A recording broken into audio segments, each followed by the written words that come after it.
I also don't want to see his, like, reverse camel toe with his pants being so tight that you see the split between the balls. Yeah. You can, like, see the hole of his dick. Yeah. It's so funny. Yeah. Like, you could, like, take a picture and put on, like, an anatomy chart in a school somewhere and just point out with a laser pointer. Like, and right over here we have the shaft and the boober. The boober? What? Yeah.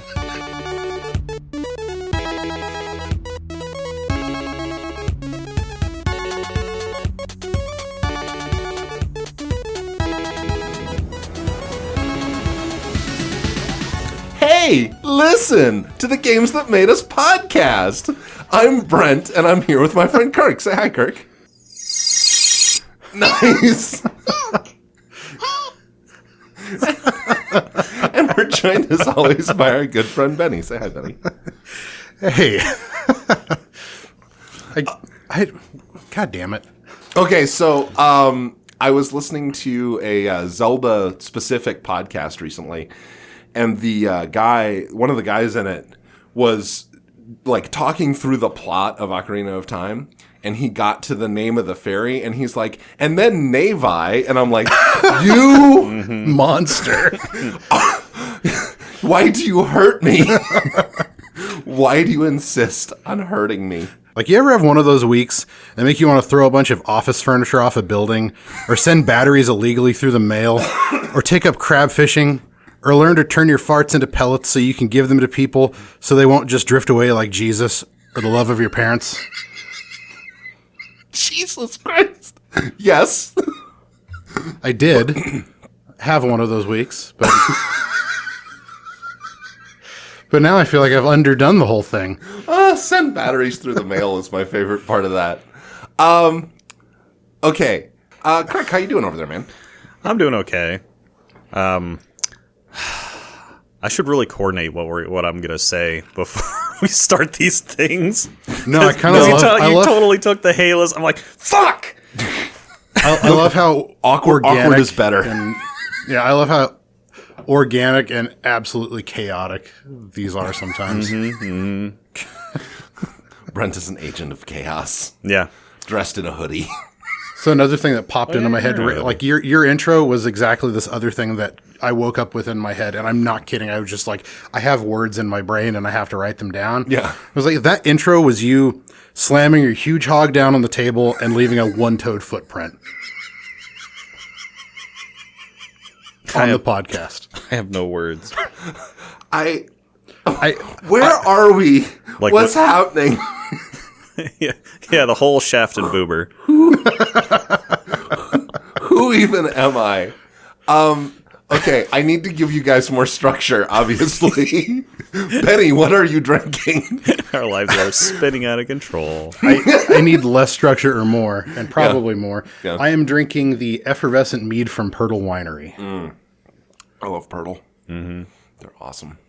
If you're ever in Weston, Missouri, please go visit Pirtle. They're really cool, and they're in a old church.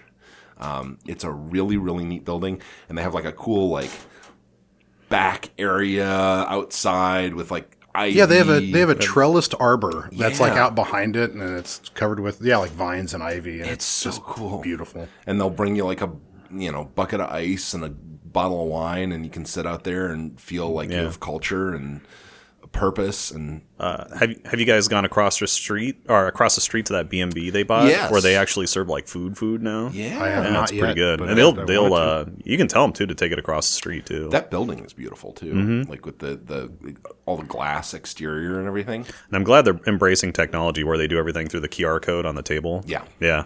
I wonder how many problems they have teaching the locals like that whole concept. Reject tradition, embrace modernity. Yeah. Kirk, what do you got over there, man? Oh, I am drinking Free State's Grace O'Malley. It's that time of year. At the time we're recording it, it's around St. Paddy's Day, so we're getting a lot of like the Irish style ales, cream ales, red ales, whatever you want to say. So that's what I'm drinking, and I love the can because it looks a lot like my wife, and it's hilarious. I'm gonna have to take one of these cans home and be like, "It's you." And You she's got me drunk today. She's like, I swear to God, if you fetishize this, Kirk, we're going to have a talk. I'm like, what? You don't want some Celtic garb and a long sword? Yeah. Kirk's going to carry around the house? Show up at his house with like a full like medieval Irish costume for his wife and a boner. You guys show up at my house. There's like a longboat on fire tipped over in the middle of the street. Like arrows stuck into all the siding of my house and shit. Oh, he tried it. Yeah. Wait, they're taking their role playing a little too far. If you guys are going to pretend to be medieval Irish peasants, as a Norwegian, I need to come by and burn down your house. Yes. This is writ in the old magic. Crush your skull with bits of Hadrian's Wall. Yeah, exactly. And History jokes. And then write Ingigert was a horny bitch on the side of it in runes. That's still my favorite archaeological discovery ever, was they found this like abandoned Roman house up in northern England. And apparently it was a place that the Vikings had raided both the building and the locals, if you know what I mean, and then wrote their exploits in very graphic terms on the inside of the walls. And I'm like, that's fucking awesome. Like, nothing beats medieval graffiti. I am drinking a Quirk hard tea, which is tasty, but it actually tastes like tea. It doesn't taste like a syrup that has tea in it, as many things do. And I was surprised by that. Not mad, just surprised. Like a lot of those seltzers, and not just this brand, but anyone who makes seltzers, to me, they all kind of taste the same. This one really doesn't. No. Yeah. Ooh, the raspberry one's very tasty, too. Yeah. I want to talk about a game really quickly. Just really, really quickly, before we get started, if you will allow me. I want to talk about Nier Automata. I just finished it. I finished the 5th ending, which is the main ending, and then there's lots of weird side endings. It's kind of like Chrono Trigger, where it's like there's lots of stuff that you can do, but it's not necessary to the plot.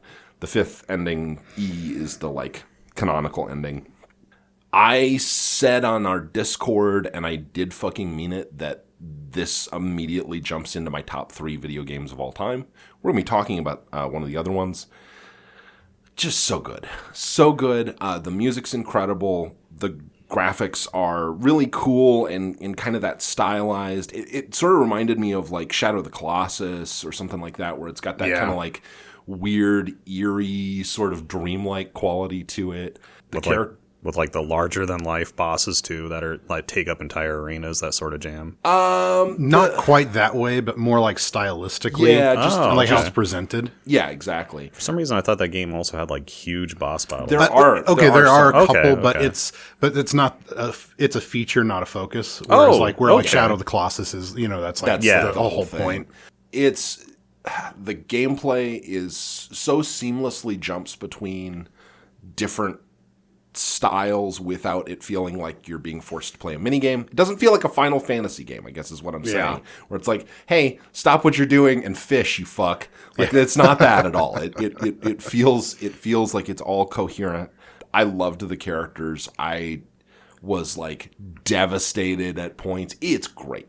Just fucking go play it. It's got a Switch port. It's available on Steam. I think it's on other things too, but I don't care. And I think it's on sale right now too, isn't it? It is. Currently, no one here is going to get to benefit from that. Sorry. I think the Steam sale.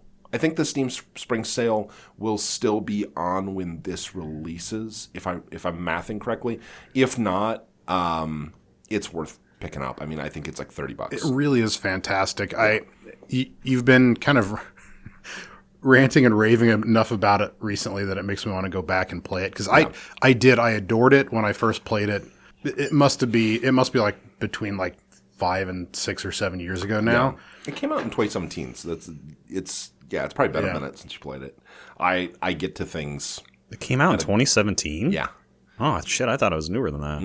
No, I get to things at a glacial pace. There's a prequel called Nier Replicant with like a bunch of random numbers after it. Yeah. And that you may have seen more recently. And that is I have not played that one. remake of a 360 game that came out here in the United States as Near Gestalt, or just Near.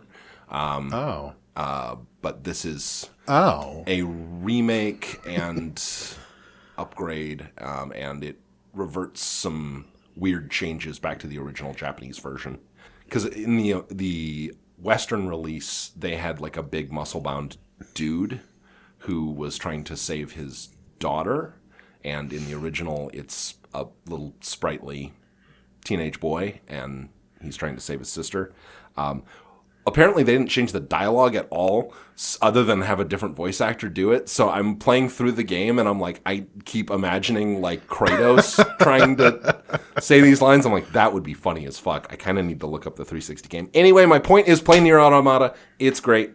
Yeah, Agreed. Play it.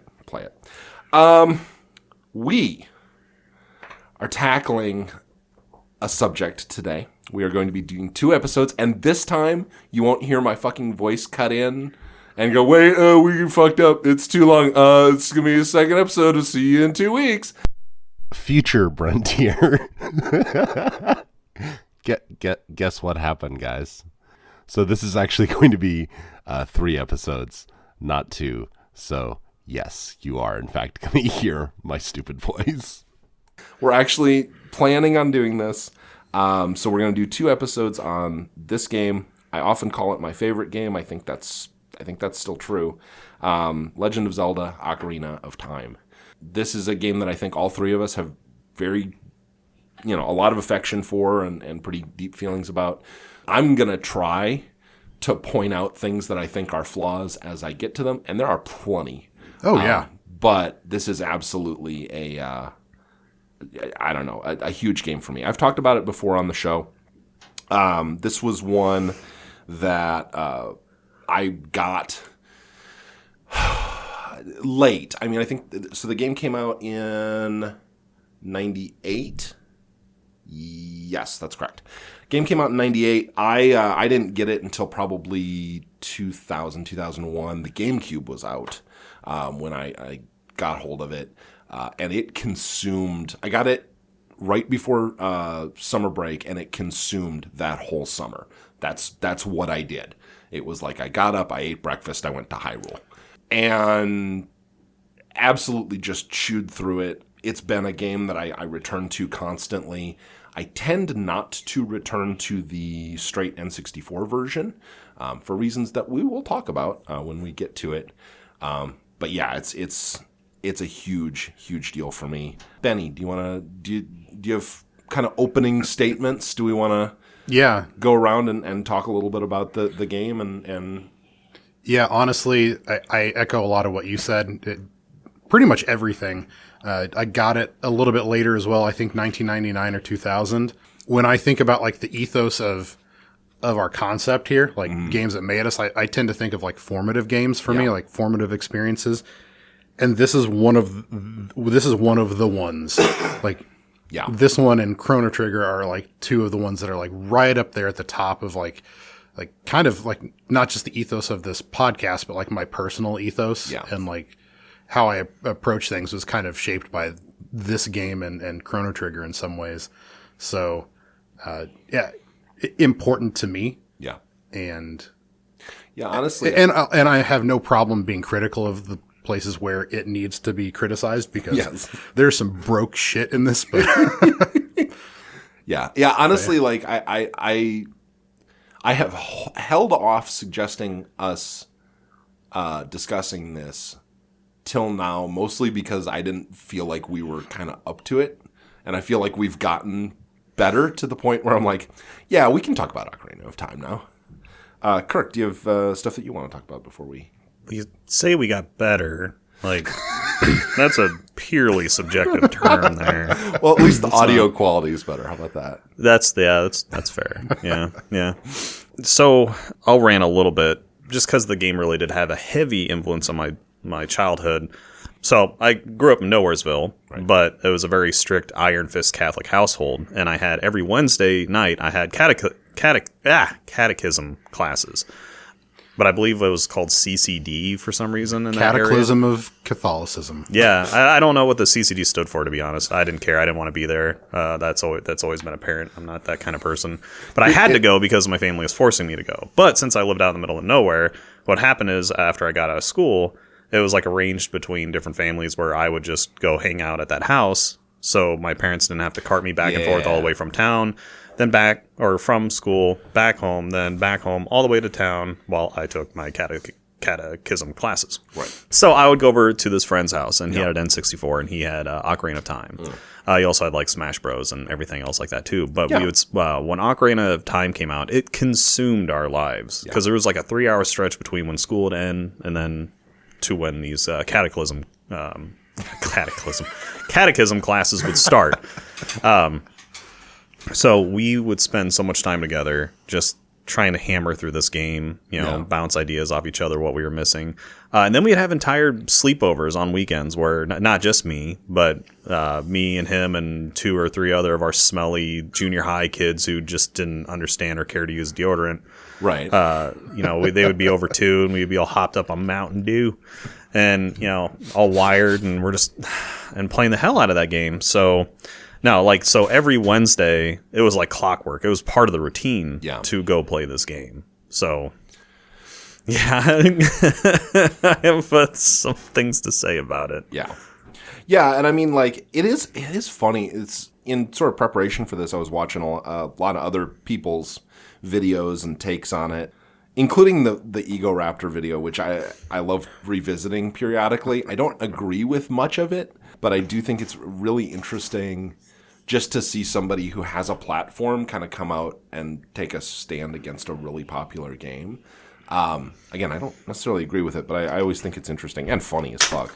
Well, I think it's like not in the right context for this phrase, but like you got to be willing to kill your darlings. Yeah. And because there are problems with it. It's the same thing with Final Fantasy VII. Like, it's not untouchable. Yeah. Mm-hmm. I love that game. Yeah. It's got a special place in my heart. It also kind of sucks in kind of a lot of ways. Yeah. It's again, we've talked about it. Just people need to stop treating it as the end-all, be-all of video games. It is not the best game that's ever been made. Ocarina of Time is a much better game, and it still holds up in a lot of ways, but it's got problems too, and we've got to be able to talk about them. Absolutely. Or else, like, what's the fucking point? Right. Exactly. I mean, and it's one of those things where I kind of think of, and I've said this before, I kind of think of the late 90s, that first era of 3D gaming, as it's almost like silent film, or like going back to like the Atari age of 2D gaming, where it's like it's a new medium.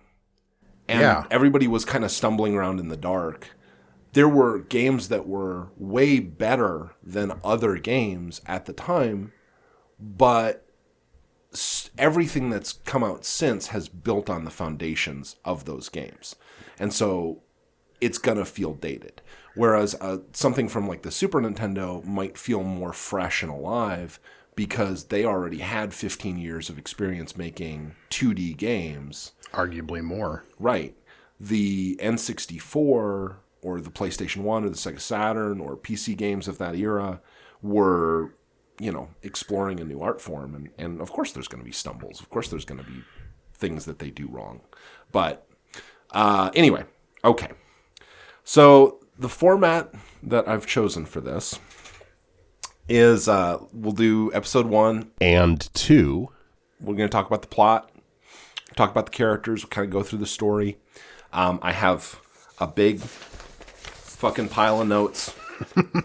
And I kind of thought we'd do it sort of like Metal Gear Solid, where I'm going to read through it. You guys stop me when we get to stuff, and we'll kind of throw in our ideas and thoughts as we get to them.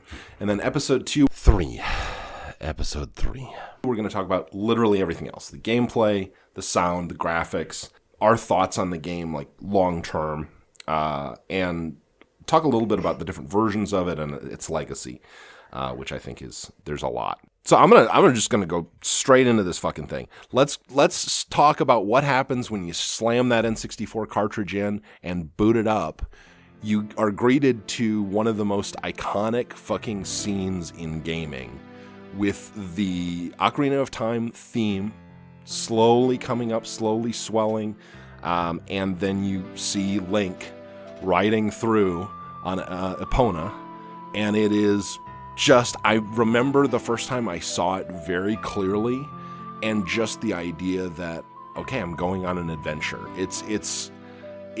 It really hit me so hard, and again, like, you know, I was a fucking teenager, but that moment, that opening is so fucking iconic, and I love it. Even without being able to see it, you can almost visualize it. You hear that like kind of fluty music kick in, and then you hear the gallop of Epona as she gallops through across Hyrule Field, and it's you get a good feel for what they're setting you up for. Yeah, and this was, I think it was such a brilliant choice to start it like that, where you see adult Link, you see him riding a horse, you see him riding through Hyrule Field, and then the game starts and you're dropped down as child Link in the Kokiri Forest without a horse. And it's like, so you know from the go that there's going to be a lot of progression in this game and that you're going to get to do a lot of cool stuff. I had a thought, Brent, and you can even cut this out, but also this may be relevant. Yeah. So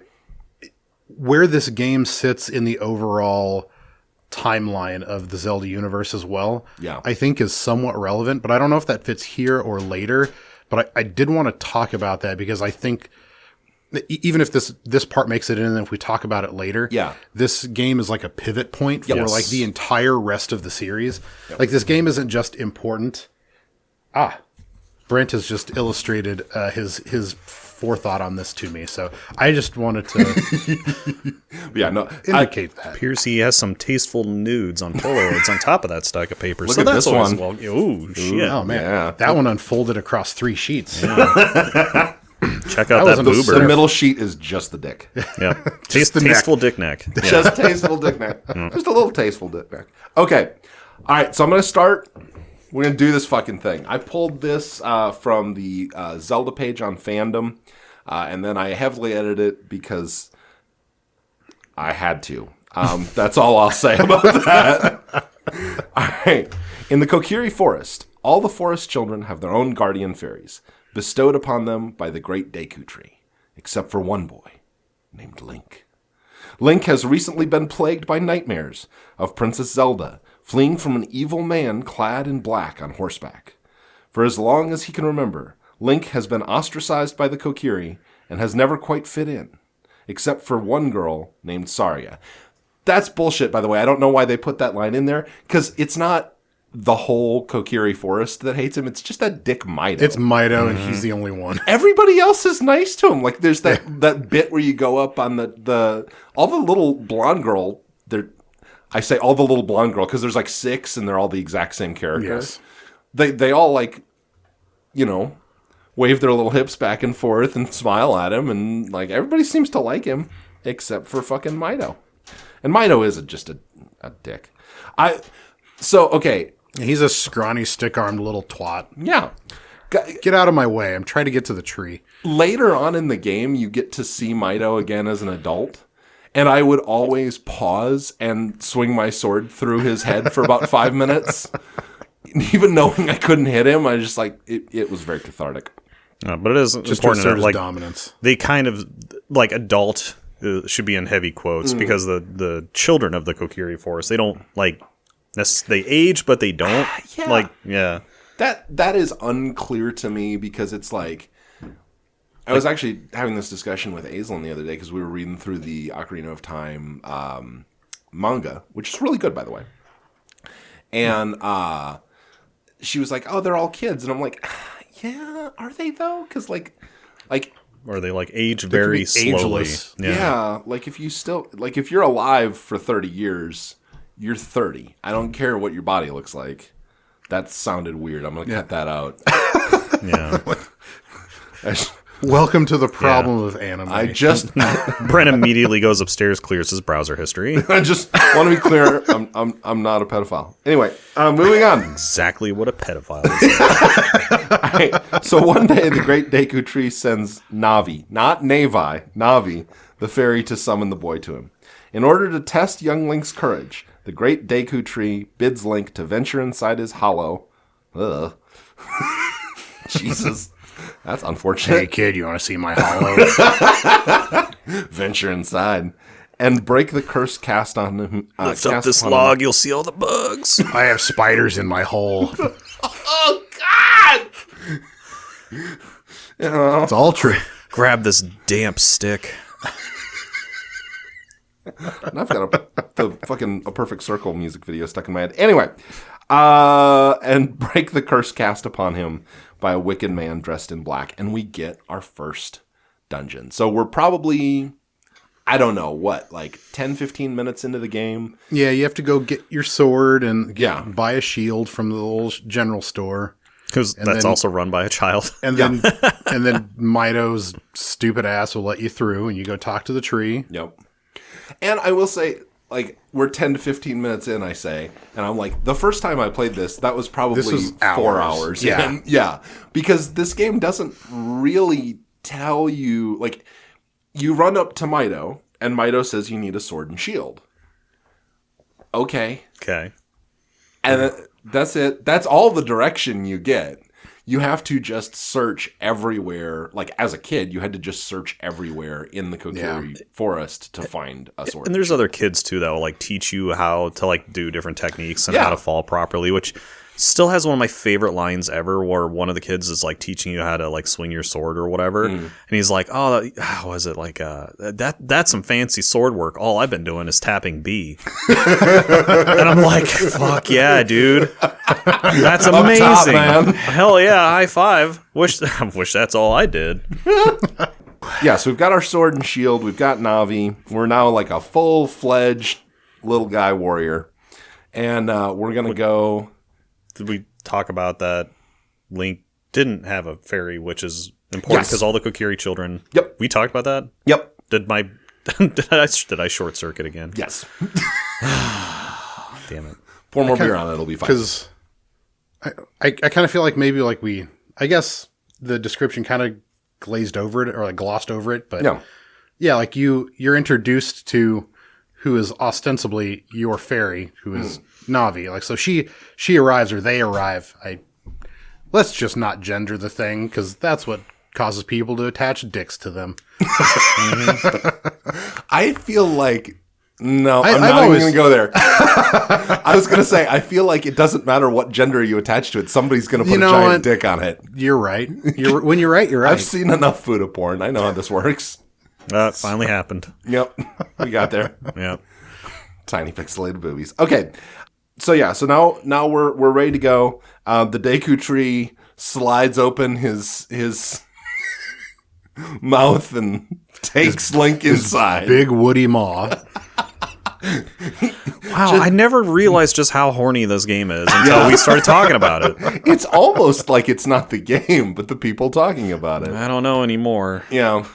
And this is, I don't know, I think it's a really cool opening dungeon. It's pretty simple. It teaches you early mechanics in really intuitive ways. Yeah. Yeah. And It does kind of bash you over the head with some of it sometimes. Yeah. But I mean, again, like, this is from the era where Nintendo assumed that anyone who was playing Zelda was a child, which they've since walked back. Sure. But yeah, I really like it. I remember you get the slingshot. That's important. The slingshot is your first ranged attack, which if you're 14 and you're really bad at 3D video games, having a ranged attack is very helpful because this is a very swordplay focused game. And really, I would say it's the most swordplay focused game in the series up to this point, with the exception of Zelda 2. Like, and I do kind of see a through line between Zelda 2 and this game in terms of how like swordplay focused it is. It kind of tracks. Yeah. But so you go through, you are introduced to my favorite Zelda enemies, which are the Deku Scrubs. They are both in equal parts. I just realized that Deku Scrubs are my favorite Zelda bad guy, and Shy Guys are my favorite Mario bad guy, and they look almost the same. They're both like Yeah. circles with black faces. Yeah, they got the sunken eyes. And little glowing eyes. Yeah. That's weird. I just want a tiny evil creature. I basically want a Jawa. Can I have a Jawa? That's what I'm learning from this. Again, Brent immediately runs upstairs and clears his browser history. And the Deku scrubs make the cutest little noise when you kill them. Yeah. I'll put it in there. And I love the part. So there's you eventually run into 3 Deku scrubs that you have to basically deflect their Deku nuts back at them. The brothers. Yeah, in a particular order, which is 2, 3, 1. 23 is number 1. That's not burned into my brain. I know. And then you're introduced to the first boss fight in the game, which is Queen Goma. Again, I love Queen Goma. She's great. She scares the shit out of me, or she scared the shit out of me as a kid with that opening where the door slams shut behind you and it gets really dark, and then you hear the little like spidery, like the rustling, chittery, creepy sound. Yeah. And the door slamming behind you, and Link actively reacting to it, turning around, looking like, "Oh shit!" Oh, Like, kind of adds to the immersion. She's creepy, intimidating, but ultimately like really fun to fight. Yes. And there's just enough of a tactical approach that you have to take that it makes it very engaging, but not too easy. Yeah. Well, and it's one of those things that, like, fighting Queen Goma as a kid, it's weird. I had it in my head as a kid that I could only hit her with the sword once. Like, I would slingshot her, she'd fall off the ceiling, I would hit her with my sword once, and then I'd run away. And I was like 19 or 20 before I figured out it's like, oh, you can just go up and wail on her. She won't attack you. Yeah. I feel like because I did that too. I feel like that's a legacy of like 2D gaming. Yeah. Where like you had, attack and damage phases to. Oh. Yeah. So yeah, I didn't understand that you could just go up and wail on her, which makes it a crazy easy fight. Like that's, I think. There's a couple that you in this game that you can 2-phase pretty easily. But the opening is still super dope because you walk into the boss arena not seeing the boss, and then you finally you look up at the ceiling. And a couple times. Yeah, well, that's really common. So because like all you see of her is just suddenly the eyeball opens and you're like, oh shit, that's terrifying. I remember the first time I saw them, like, oh fuck. Although not the scariest boss. No. Jesus. But that's such a cool thing that this game does though is it likes to.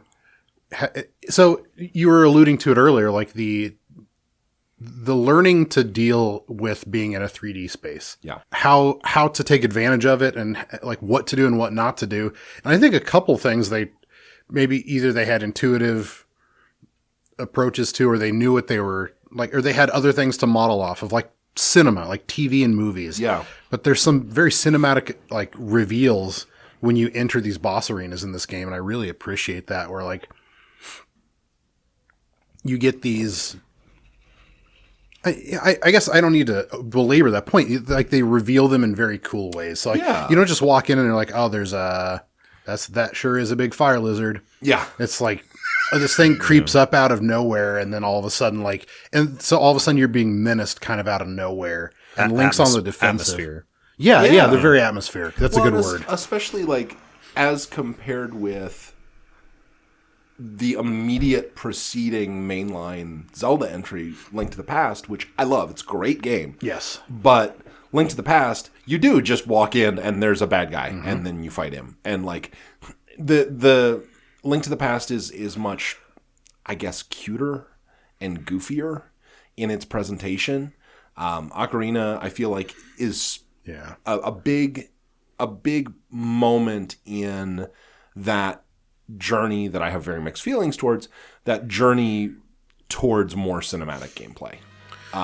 The boss music is more menacing and more like it gives you that idea of atmosphere where like you feel like you're in a fight for your life. Yeah. Whereas like that, still some of the best boss music in my mind. Yes. Just the whole.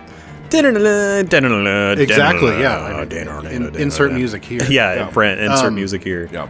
And honestly, like I'm comparing it in my head to like the boss music from Link to the Past. Yeah. Which is very cool. Yeah. Like, I'm thinking of that first fight, like that Phalanx or whatever, where Yeah. you're fighting those guys with the bow. Yeah. And they're charging you, but it's like very cartoonish. Yeah, it's cute. It's very driving. It's got like, it's got like a drum beat in it. Yeah, and maybe put both of them in. I don't know. I won't tell Editor Brent what to do. I will. Editor Brent, take off your pants. Okay. You won't be there. Yeah, I was going to say, I'll be sure to do that when I'm editing the podcast. I always edit in the nude. The fuck? Okay. So we killed... live streams are awkward, man. We well, why do you think you always see me from the waist up? Yeah. When he was playing Castlevania, that's just half a shirt. Yeah, That's all a ruse. Yeah. It's a crop top. Yeah. He's straight wearing a crop top. fucking- And his whole dick and balls just sit there on his fucking chair Like below. a fucking brosif in an 80s movie with a cutoff. Yeah. Like half of a hoodie. Sweatshirt. That's amazing. All right. So you quill Queen Quoma, and you get the first new heart container. If you're 14-year-old Brent, you see the cool blue light and you run into it without grabbing the heart container, and then you feel really dumb. To run all the way back. Yep. And the Great Deku Tree goes, "Yep, thanks. Appreciate it. I'm still dying though." And then gives you a very long-winded speech about one of either 2 or 3 long-winded speeches about the origins of the Triforce in this game. But a really good explanation of it, though. Absolutely. Yeah. The Great Deku Tree explanation is the Great Deku Tree long-winded explanation is the best because it was the most needed. And he tells you to go get some triangles. You gotta go get the triangles. You gotta go talk to Zelda so you can get the triangles. They're sacred triangles. Short, Jesus wants you to get the triangles. Shorthand, the Triforce, it's like the book of Genesis, but with chicks. Yeah. and triangles. And triangles, yeah. You gotta go get all the triangles, Link. He's like, the magic Doritos are waiting for you, Link. Hell yeah. Yeah, exactly. Okay, so Great Deku Tree. Chicks. Sorry. It's nothing. We're dumb. They It's kind of nothing but Doritos and chicks all the way They do down. look really cool, but they did kind of look like Oscars with wings. You know what I They mean? do look like Oscars. But it was still Yeah. super cool. Yeah. Like that whole cinematic of them like flying that's down. true, where through they're the- coming down. That cinematic blew my mind when I was a kid. And like especially like there's that moment where it transitions from the red earth and then I think it's Ferror is the one that like adds the green, adds the plants. And it's just like, whoa, that's so cool, dude. Making the Christian god look like a dick. Right. Like, yeah, we're gonna do it faster. Yeah, they've got ponytails and they can like make exploding things happen, and like all you do is steal ribs and collect dick tips.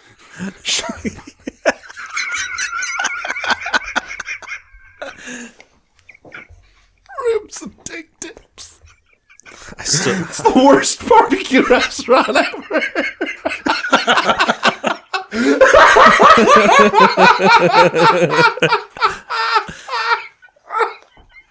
God, they really go hardcore in the Midwest with barbecue anymore.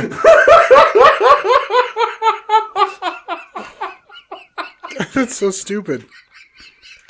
God, I really want that word cloud T-shirt now. Yeah, I always edit it in the nude. Worst barbecue ever. Fuck. Oh. This could be a 3-parter at this rate. Okay, that's a good point. You ever have foreskin with Sweet Baby Ray's on it? Sweet That's baby just Ray's. calamari, man. Yeah. Oh God. Okay. Hang on. I need a moment. Sweet baby Ray's. I had to slap you now. It's cheap. It's what I ate in college. Okay. Nothing but Okay. I just would wake up and drink a gallon of barbecue sauce every morning. That's why my blood was so good on pancakes. All right. Where the fuck were we? Oh my god, we were talking the about Great that Deku Tree Yeah, and sorry. how, like, The gold ladies did it better. Yeah, it's Din, Nehru, and Feror. That sounds right. Yeah, make Earth. And left the Triforce, and Link's gotta go get it, and he's gotta go talk to Zelda. Wait, I don't think it is called Earth. Oh, What's the name of the planet? Isn't it like Centria or something like I that? don't know. Hyrule's the kingdom. That I know. They made the 3 Oscars made the place that Link's standing on now, and now he's got to go. He's got to go get the sacred triangles. Yeah. Or else the bad guy's gonna take him, and you know he's bad because he's vaguely Middle Eastern. Okay. Anyway, so Link goes, okay, cool, I'm gonna go though, and he does that thing that Link does because he's a silent protagonist, where somebody tells him something really important, and he just kind of stares vacantly and then backs away. He blinks and then turns and runs. And it's like, oh, you're not very smart, are you, little guy? And then Navi goes, goodbye, Great Deku Tree, and it's really sweet. And then Mido accuses you of killing the Great Deku Tree, which is totally a thing that a 3-foot-tall person can do. Again, Mido's just such a fucking dick. And you go running off, and we meet Kepora Gebora, a.k.a. Raru, a.k.a. Spoiler Owl. AKA, always tap the down button before you confirm, or you will hate your life for fucking ever. Jesus Christ. I cannot tell you how many times he switches the button. Mm-hmm. He'll switch between A and B to confirm. It's like, you fucking dick. I do like his music though. It is pretty great. And his head fucking like completely inverting and shit, and like a weirdo. I love it. I was like 35 when I learned this for the first time. So there's a possibility that people don't know this. Raru, the sage, and Kepora Gebora are the same character. That's canonical. And probably the true villain of every story we've and produced. Specifically this one, if Link just opens like a pub and does nothing, things might be significantly different.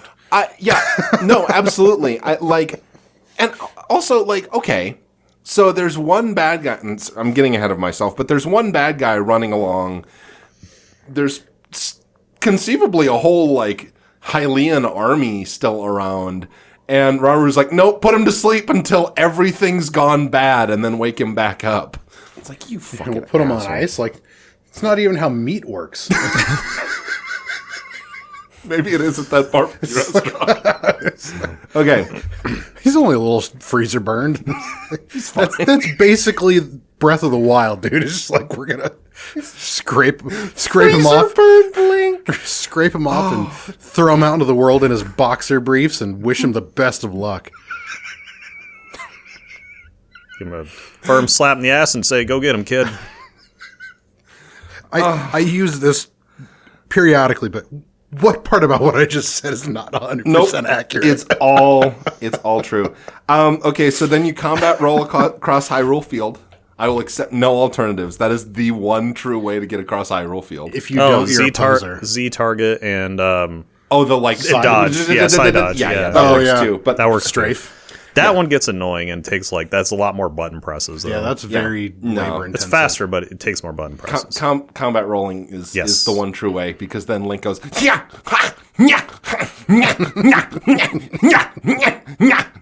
the whole way across until your mom comes into your room and goes, "What the fuck is going on in here?" Or your wife looks over and tells you to turn your 3DS down. Yeah. Yes, this has happened also. You go across Hyrule Field, and you go to Castle Town, which, again, mind-blowing to me when I was a kid. Really cool.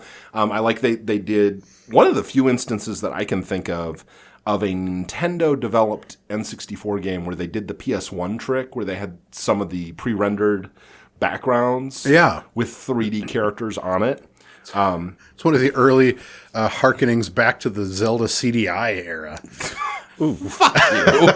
Probably important as you're leaving the Kokiri village, though, to go on the Hyrule Field. Oh, yeah. Saria. Yes, Saria gives you because that's important. The fairy ocarina. Yeah. That you only use for a little while. No. Can't use that ocarina. That one's different because it's different.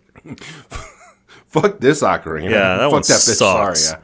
I love Saria. She's one of my favorite characters in this game. Yeah, this one has sentimental value. Fuck it. Yeah. Good call out. So we go to Hyrule Castle, which is I would say arguably the best looking part of the game, with those pre-rendered backgrounds. Makes you kind of mad that Nintendo didn't do that through the whole game. But anyway, I get why they didn't. Link does not take long to realize that speaking to the Princess of Hyrule will not be a simple matter. Many guards stand watch, alert and ready to catch any trespassers. How many times did it take you to get to Zelda? When I was a kid, probably 30 or 40 or more. Yeah. Not a lot, but Yeah, I was going to say. Well, I'm sure Kirk is like 2, but... Yeah, shut up, you well, when we handsome, were playing, it was like talented me and another dude, so Yeah. it was like a team effort, like giving each other hints, so it fuck. worked out a little to But 2 our weeks favor. ago, first try. Oh, yeah. Oh, yeah. Well, Because that path is burned into my brain. Yes. I can, like, see it in my head. absolutely. Also, this is where we get to meet Malon and Talon. Yeah. And then we shove a fucking rooster in the ear of an old man. Had to be done. Who's apparently so scared of his own 3-foot-tall daughter that he leaves a trail of dust behind him as he runs away. Yeah, quote presumably- unquote dust, Presumably the... not spraying shit everywhere. What?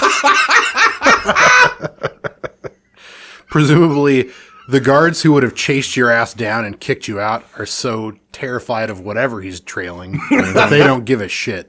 Yeah, there's like, I ain't touching That is that. If not- I report it, they're probably going to make me clean it too. And I just, He just did 0 to 60 in like less than a second. I'm getting out of his way. yeah, my shift's over in 30 minutes. I'm not going to cut. It's like The Boys, like somebody stands in front of Malon They just disintegrate. turns him into meat paste.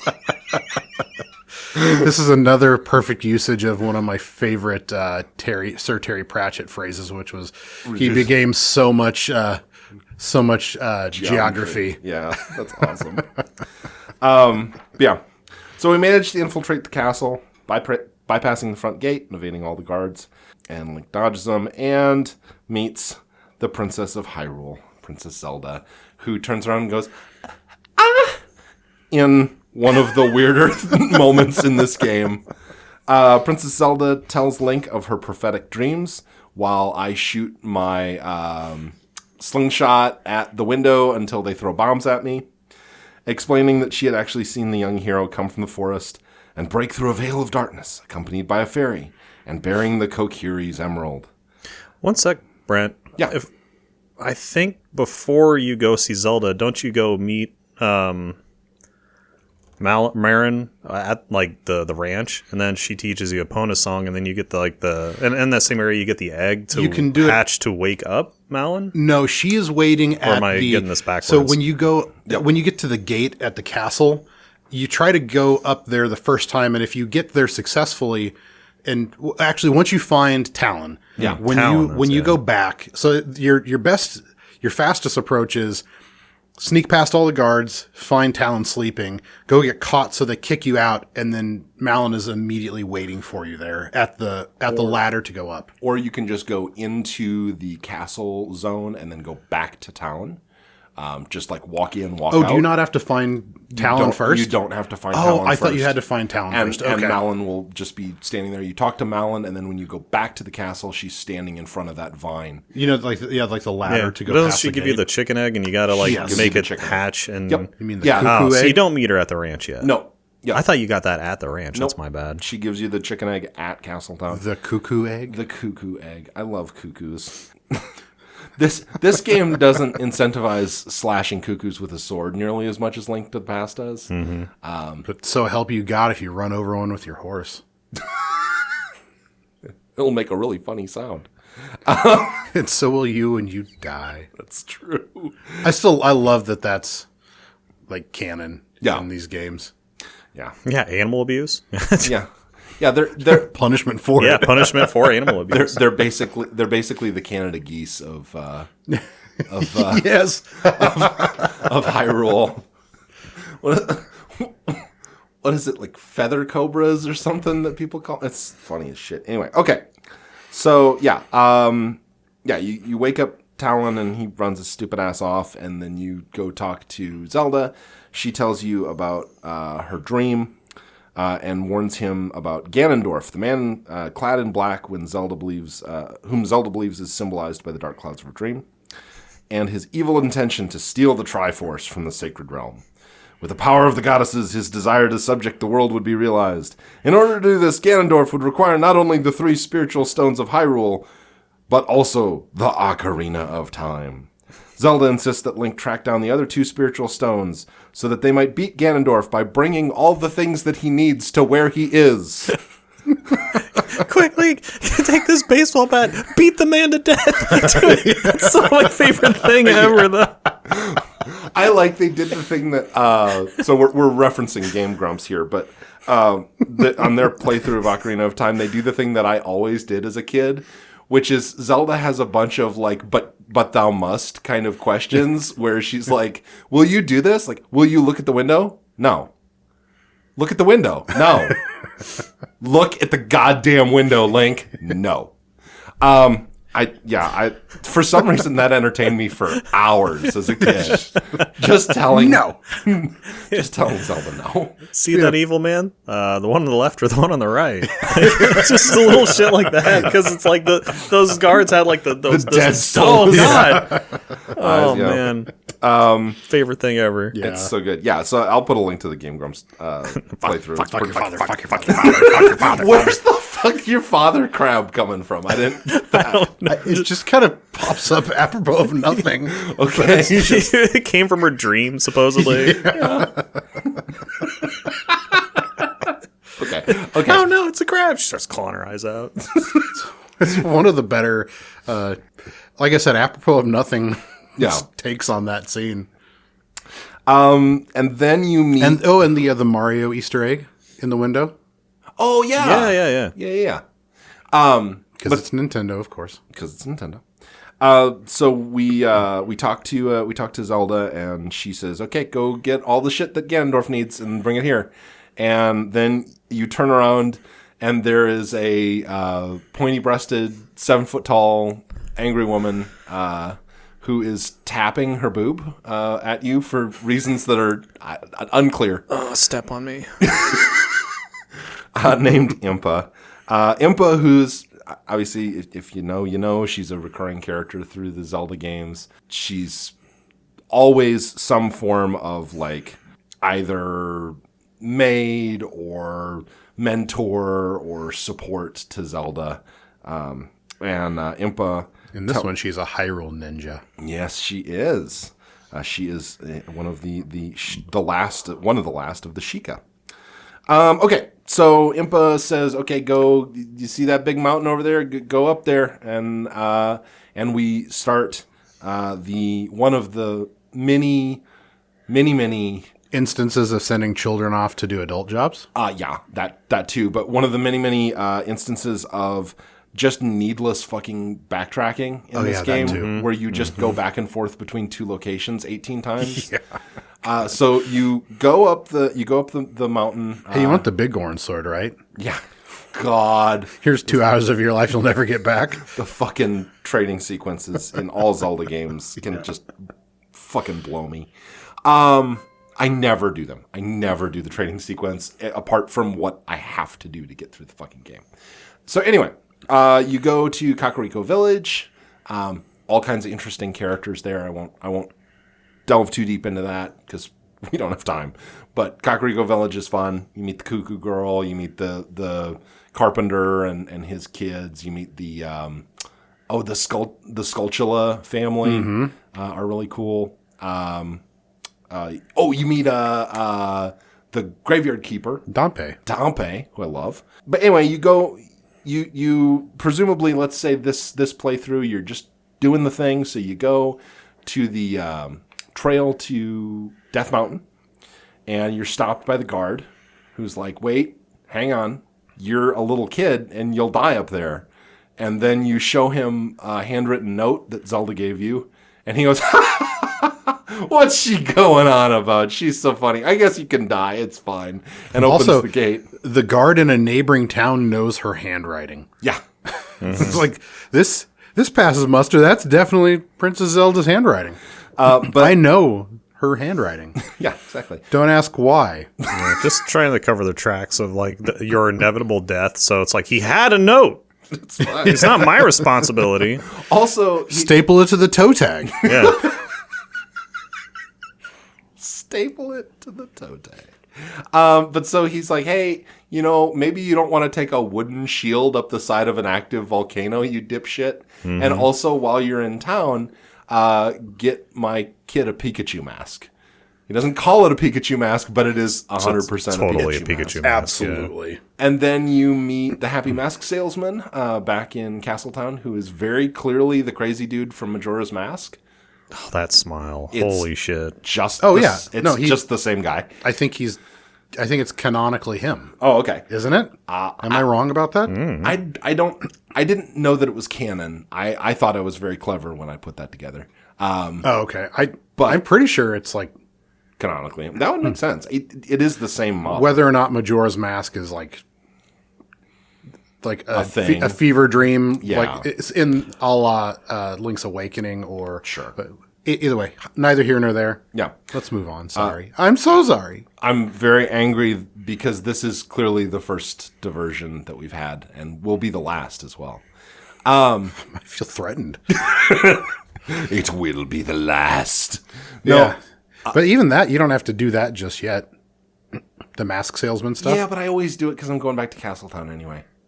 So So I always just buy the shield when I go to Castletown for the first time. You can buy it right when you get there. yeah, but I try to get the bunny ears as fast as humanly possible. I mean, that's a good move because it does make the rest of the game go faster. yeah. But so you do whatever chunk of that you want to do, and then you go up Death Mountain, where you go to the Goron City, which is one of my favorite parts of the game. I love the music. Yeah. It's super catchy and upbeat. And we'll talk about the music in episode 2 a little bit more, but Koji Kondo, this is his magnum opus. I mean, like, every snippet of music in this game is awesome. This is probably one of the two greatest game soundtracks that we've covered so Yeah. far. This one and Chrono Trigger. Trigger, yeah. This is easily up there. Yeah. Like I get chills with some of the themes in this game. So Absolutely. And we meet Darunia, who is one of my favorites. He is the big chief of the Gaurons, who are gorilla rock people and rock eaters. that eat rocks. Yeah. They're basically rock biters from Neverending Story, but Yeah. smaller and brown. With facial hair. And they have big, strong hands. Tell me more. Okay. You also meet a little Gowron that's like just rolling around in a circle, and you got to throw bombs at him. Which, yeah, I just love this game's insistence that it's totally cool to like swing swords and throw bombs at children. 10 out of 10, no notes. And you wind up having to travel back to actually not the Kokiri Forest, but the Lost Woods, Lost Woods is obviously a recurring location across a bunch of Zelda games. And there's a shortcut. And there is a shortcut you can use bombs for. And you go to the Lost Woods and you see Saria and she teaches you a song. And then you come back and play the song for Darunia. And he dances extremely threateningly at you. Yeah. He is happy in a way that makes me very scared.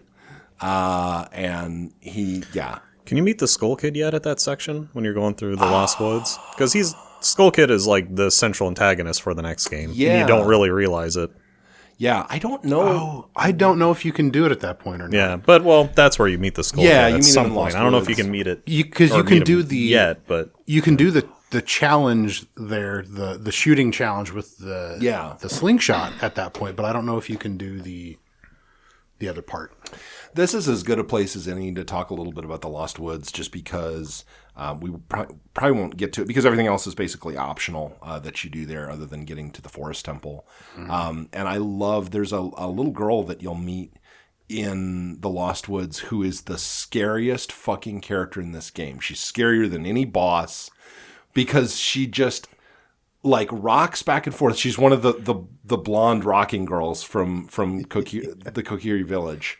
And she just rocks back and forth and she's like, everybody that comes here, they all become Stalfos. Everybody's Stalfos. They all become Stalfos.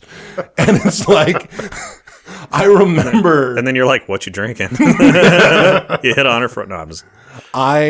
It's a survival tactic. What's your relationship with your father like? Let me guess. You're top right on the hot crazy scale, aren't you? Mm-hmm. No, she scared the shit out of me when I was a kid. I was like, I kept expecting, and of course it wouldn't happen because it was a Nintendo game and it was a 90s Nintendo game. Yeah. But I kept expecting like some evil transformation from her that she would turn into some horrible monster. Like if this had been a From Software game, she like the throat singing music would have kicked in, and then she'd grow 6 arms. Yep. And run you through with a spear that came out of nowhere. Yeah, this is accurate. I would have said what the arms do. Well, now I wish. I got him to stop. Yes. I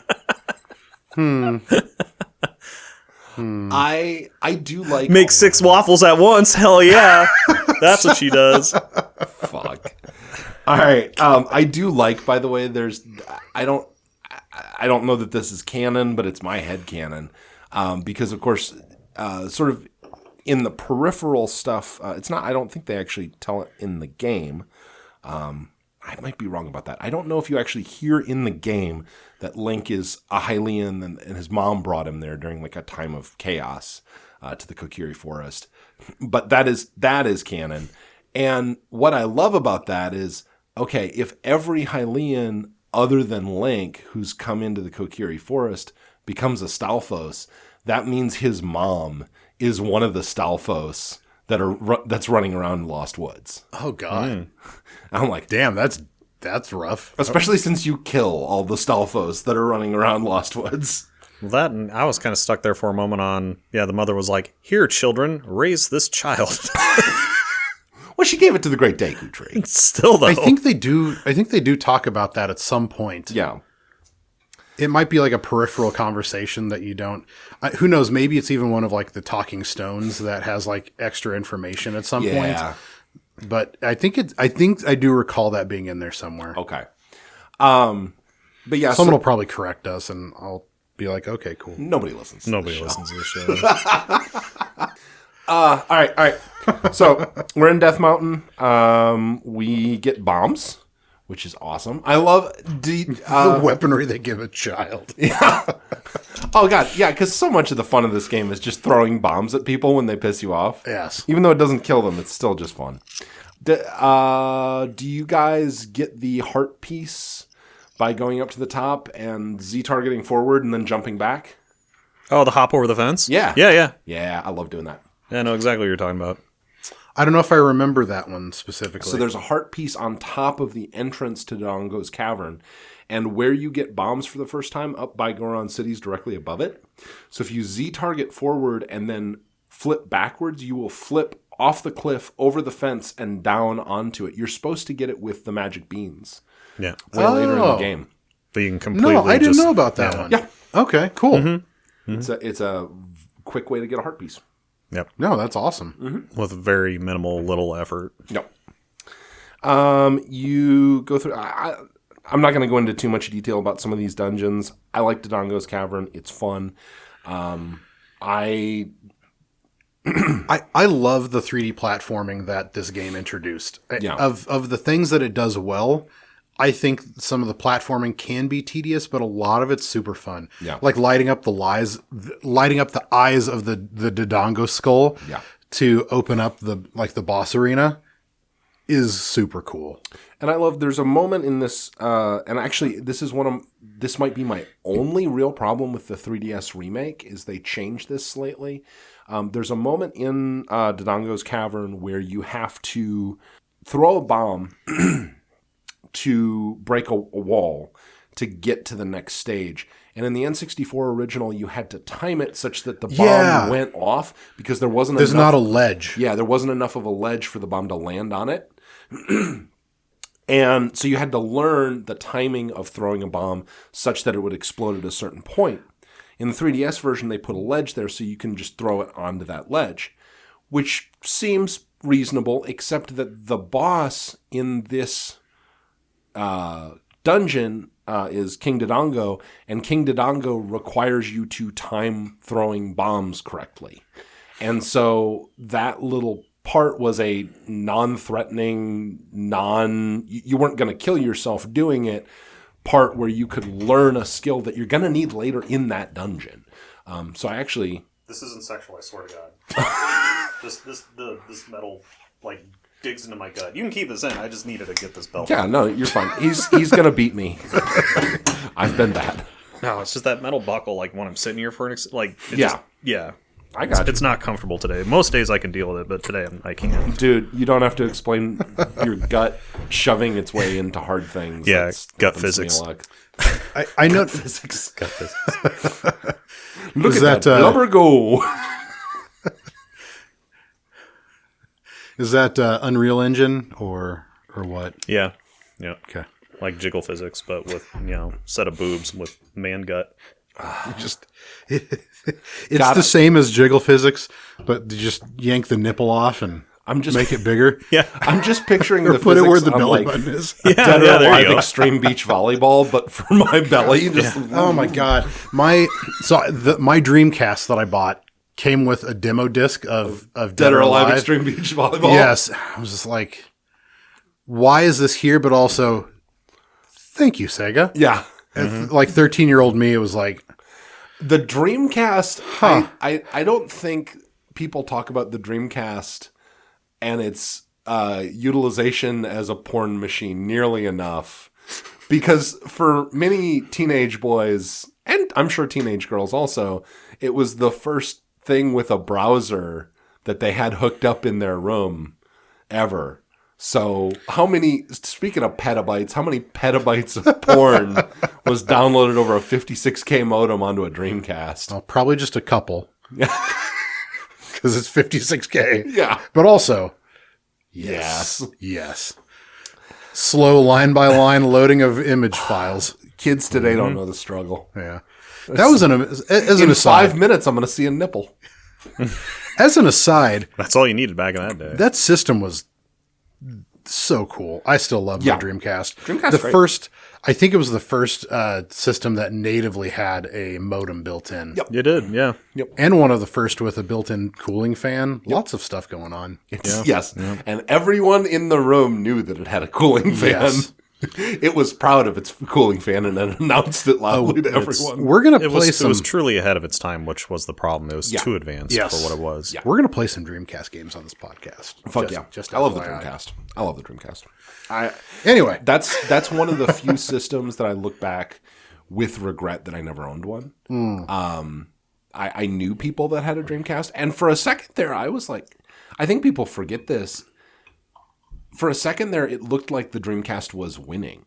Like it was like, oh, okay, like everybody I knew either had a Dreamcast or wanted a Dreamcast, and then the PS2 just steamrollered everything else.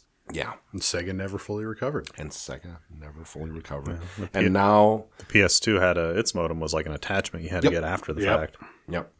Yeah, PS2 online functionality was pretty dog shit. Fucking Sony's online functionality is still dog shit. What are you talking about? They had the better controller, and the Dreamcast controller was a whole mess. It's the only one worse than the Duke. I want to know what the fuck the people... Wasn't as bad as the N64 controller, though. That's still the worst controller in my mind. Depending on what feature It you're was talking less about. ergonomic than the N64 controller. It really was. That cord that wrapped around from the back to the front... So dumb. Like, okay. why do we need a vestigial fucking tail for a controller? How do you fuck it up that bad? Because the Saturn had the best controller of anything up to that point. They were trying to be... I know, but like if you just Revolutionary. put 2 sticks on a Saturn controller, we'd still be using it. It was perfect. Although the little MMU... Yeah, cool. they wouldn't have had a place to put their fucking Tamagotchi butt plug. Yeah. Loaded from the back where the cord goes in. Yeah. Jesus, like that's where we plug in. That's where we plug in headphones on a fucking 360 controller. This Sorry, isn't can we hard. just take a second? I'm We're so gonna have proud to- of we're gonna have to yank Tamagotchi all butt of this. plug. You know what? I did gloss over a fantastic reference. Well, That's what the VMU was. Is the Tamagotchi that's right, the butt plug. VMU. But you can absolutely go ass to ass with those two. so. Yes. Ass to ass. We have to keep going. We must to. make progress. We're at Death Mountain, guys. We have so much left to cover. Okay, I'm going to go a little faster. Yeah, that's sorry. Okay, so Darunia makes you... so you fight King Dodongo. You throw bombs at him in his mouth. Who here just used the Hylian shield and just fucking shield guarded in the corner and let him roll over you? Not me. Actually, you don't get hurt. I remember that, but I had forgotten it until just now. Yeah, I didn't know you could do that. Yeah, if you get in the corner, he'll just He'll just roll over. You'll hear like click, click, click, click, click, click, but he'll roll right over you without hurting you. It's so because then you don't even have to move out of a corner or run around the arena. Yeah. It's like I'll just stay here and wait for your dumb ass to face me. I'll go throw a bomb in your head. You can also run to the edge of the lava, and he can't hit you in the corner as well. Mm-hmm. Are we concerned that Shigeru Miyamoto might be into vor? Because so I am now. So Super Mario Brothers 2, we just talked about, and like you get vored, and then the Deku tree eats Link, and then Jabu eats Link. And then the Dodongo tries to eat Link. Like, there's an awful lot of big things trying to eat cute little dudes. Thankfully, Bongo is headless. Oh, God. Yeah. So anyway, you fight King Dodongo. It's a cool fight. He's a big dinosaur. He rolls around, and you throw bombs in his mouth, and he dies. And then he's got, like, one of the coolest endings where he, like, rolls around really angry, and then he rolls into the lava, and then like he comes up, and you can see just like his head and little hands, and so the lava cool. solidifies, and you get to like walk out and grab your spoils. So cool. And then we go to the Kingdom of the Zora. Again, an amazing piece of music. One of my favorite pieces of music in this game. And you meet the giant fish man king, the Cthulhu monster king of the fucking Zora, who is the slowest thing that's ever existed. I can't help you today. I'm too fat. So there's a part of the game where he has to like scoot over, shimmy to the right, to let you through, and I'm baffled, fucking baffled, then as now, by the decision to make you wait like a minute, like a solid minute and a half while he shimmies over.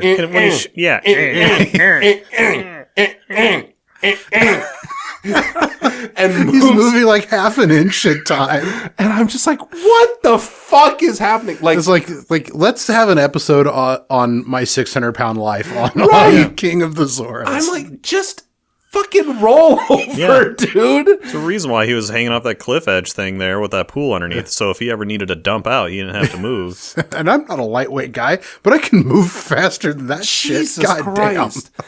So anyway, you also meet Rutu, who is real India. She's not initially, but she's I mean, she's getting her fish business real wet downstairs, if you know what I mean. And she has strong feelings, and she'll let you know about them. Mm-hmm. It is upsetting. The game gets horny pretty quick. I am not. Yeah, I'm not a fan. But I always like it's like akin to that whole like Futurama episode where I just kind of lay my eggs and. Also, why couldn't she be the other kind of mermaid with the fish part on top and the lady part on the bottom? Yeah. Also, can I point out that she is 100% the alien from Independence Day that's up in the mothership that they fire the missile at? Yeah. She is absolutely that alien with the huge white head. Yeah. Good call. Just like a fish version. Yeah. But I want to know Fish how alien. these people age, though, because you look at the king, and he's like the most fish-like of all of them. Yeah. And otherwise, they're all pretty anatomically close Like, to what the human fuck happened with dolphins. their redneck fish gene pool? Yeah. Yeah, well, and all the other ones all appear to be presumably male, and they're all like really like sleek and tall and have the like kind of squid heads. And then Rutu, Well, except for the dolphins stapled to the human bodies. Yeah. To me, they always look like dolphin people. Apparently, my brain reconciles things That's- by what thing A stapled to thing B, but I don't apologize for this. But the king, he looked like a big fucking fat ass catfish, dude. he does. Like, whoa. Okay, now so I'm hungry. so then you go past the fat king, and That's his conical name now. yeah. God, okay, yeah, we're gonna have to move faster. Yeah, sorry. And you there is a giant whale that apparently the He is some sort of sacred. Zora worship, Yeah. named Jabu Jabu.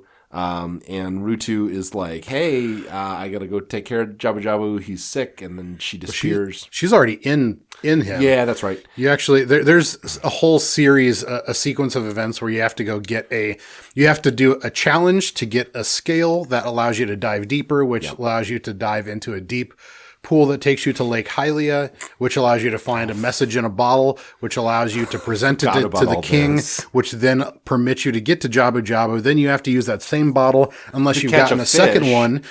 You catch a fish in the bottle and then take that Present to Jabu it to Jabu. Jabu Jabu like you're a cat. You're And bringing then- home a dead mouse. Yeah. And then we finally get to the aforementioned Voring. Where you then are vored by Jabu Jabu. This is my least favorite dungeon in the game. There are aspects of it that suck, but it's also it's not intuitive, but there's some cool things. It is ugly to look at. It is very ugly to look at, yeah. And I don't like having to hit the weird Poodangles that are Yeah. And then constantly, let's navigate through the bung holes to get to the dangles. like you're dropping through ulcers in Jabu Jabu's belly, and it's not fun. Yeah. This fish was an alcoholic. It is grody. It is a. If they ever do like a modern remake of this game, this will be the part that will give kids nightmares. Yep. Yeah, this is straight up. Oh my god, like Cthulian. Yeah, definitely. We get here our first mini boss, I believe, which is Big Octo, who has a very vulnerable ass. The thing about Big Octo that you got to know is that he's got a glowing green butt plug, and if you just hit him on tap that, it.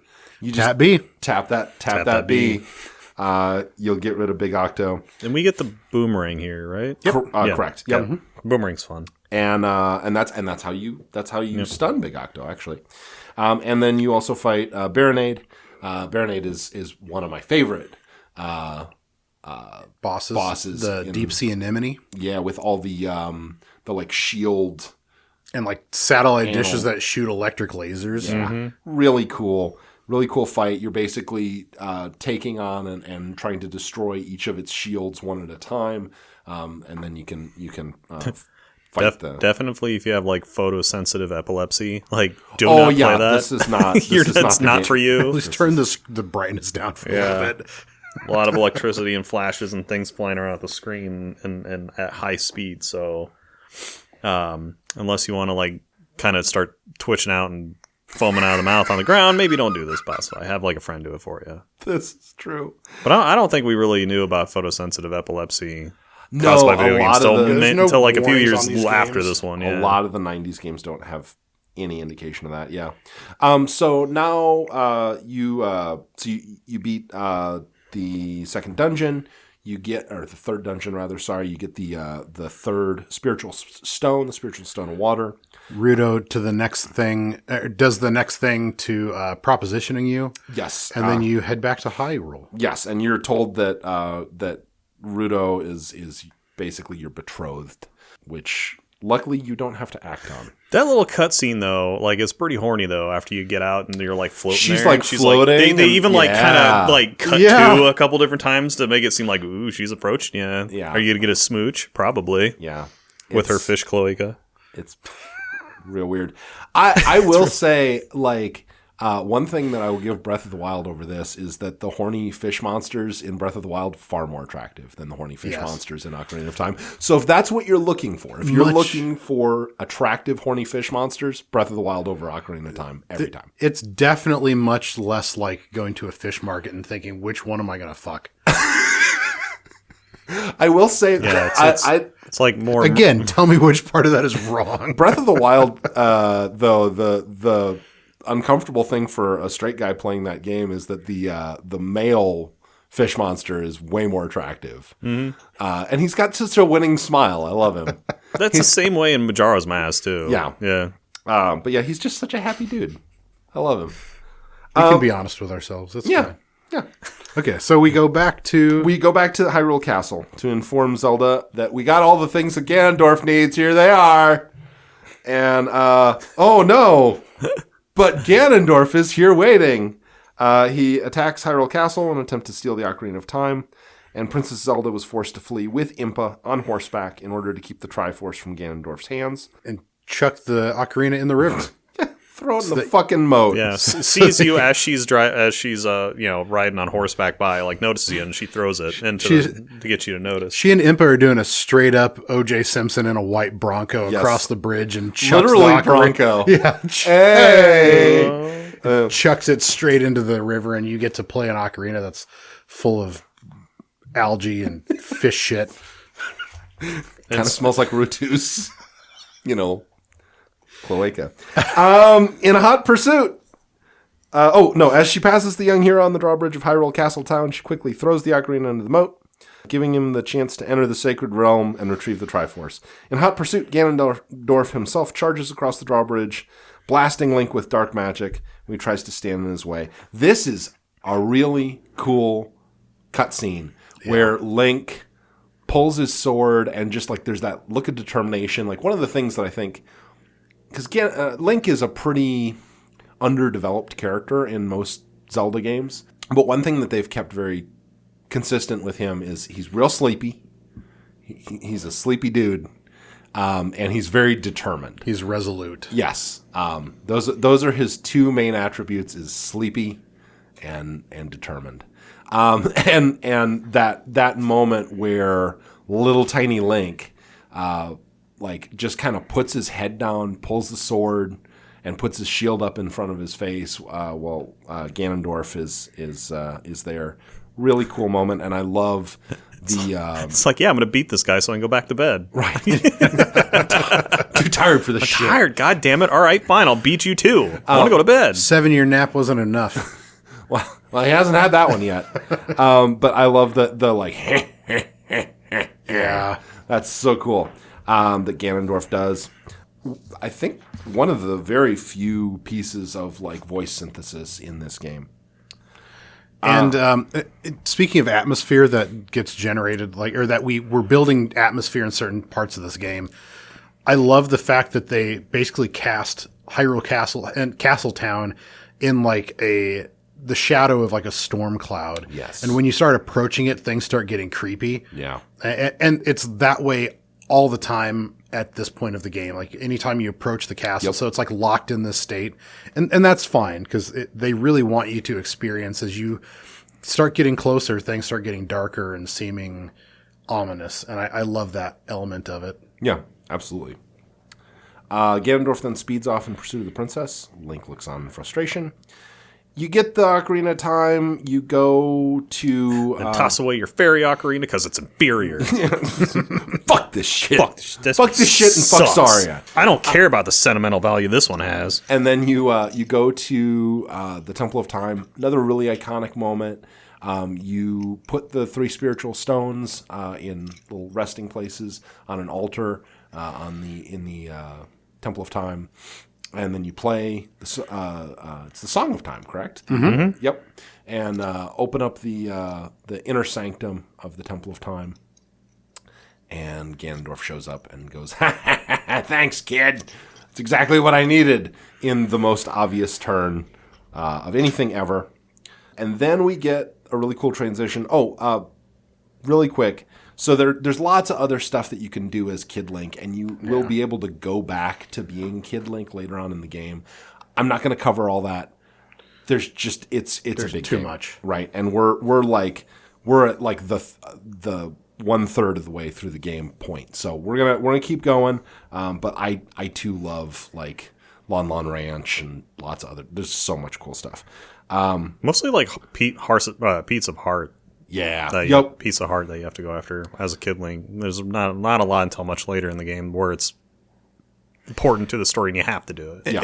And when we're younger, playing through this game, getting the extra hearts is probably like it was important because I wasn't as good at the game. Yeah. I wasn't as good at games in general. Right. So getting the extra heart pieces to like subsidize my shittiness was important.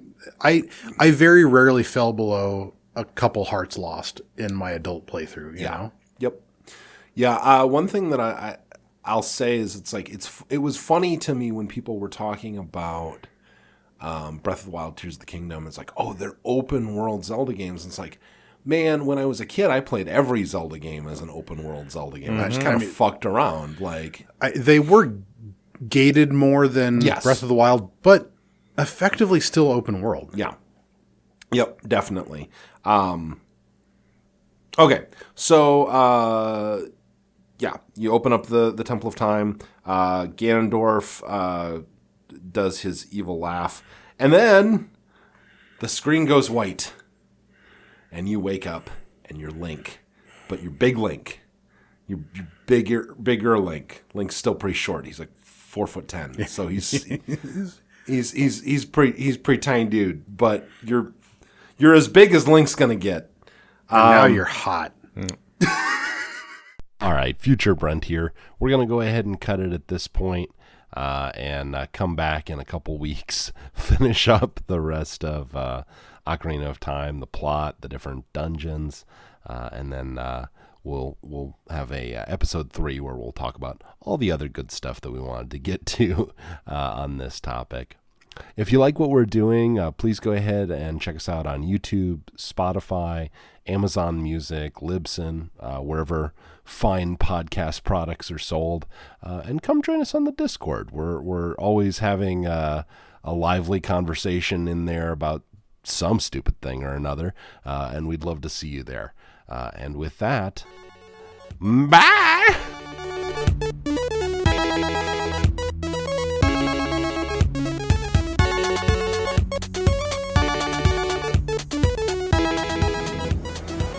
Longboat tipped over in the driveway on fire. No, my longboat will be safely docked, sir.